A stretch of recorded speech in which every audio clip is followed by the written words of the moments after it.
కాంగ్రెస్ పార్టీకి మొదటి నుంచి కూడా ఏందనంటే రెడ్డిలే ఎక్కువ పనిచేసినారు. రెడ్డి సామాజిక వర్గం ప్రధానంగా ఈ రోజు కాదు, ఏమి లేని రోజుల్లో కూడా రెడ్లు కాంగ్రెస్ పార్టీని భుజానేసుకొని మోసిండ్రు. సరే అవకాశాలు కష్టకాలంలో వచ్చినప్పుడు, ఉన్నప్పుడు కష్టకాలంలో ఉన్నప్పుడు కూడా పార్టీకి వాళ్ళు నిజంగా కేసీఆర్ అన్నాడు కదా, మా ఉద్యమంలో మా వాళ్ళు నూకలు బుక్కిరు, అటుకులు బుక్కిరు, పేలాలు బుక్కిరు, నీళ్ళు ఆగిరు, ఉపాసం ఉన్నారని. అదే తరహాలో రెడ్లు కూడా కాంగ్రెస్ పార్టీ అధికారంలో ఉన్నా లేకున్నా భుజం మీద వేసుకొని మోసి వాళ్ళు తినే తిండిని కూడా 10 మందికి పెట్టి వాళ్ళు మేమున్నామని చెప్పి సబ్బండ వర్గాలకు భరోసా ఇచ్చిన వాళ్ళు రెడ్లు. ఇవాళ రెడ్లకు అవకాశాలు వచ్చినాయంటే డెఫినెట్గా కష్టపడే వారికి అవకాశం వస్తుంది. రెడ్లకు అవకాశం వచ్చింది అనే దానికి అది చాలా తప్పు. నేను దీన్ని తీవ్రంగా ఖండిస్తున్నా. ఎందుకంటే రాజకీయంగా బహుజనులు ఎదగాలని కోరుకున్నది కూడా రెడ్లే కదా. ఎంతోమంది నాయకులను తయారు చేసింది కూడా రెడ్లు కదా. రెడ్లు ఒక చరిత్ర తీసుకొని చూడమనండి. రెడ్లు ఎంతో భూదానం చేసిన వాళ్ళు ఉన్నారు రెడ్లు.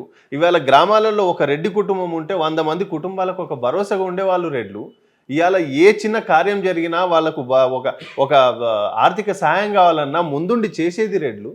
రెడ్ల మీద నీకు వివక్ష ఏంటి?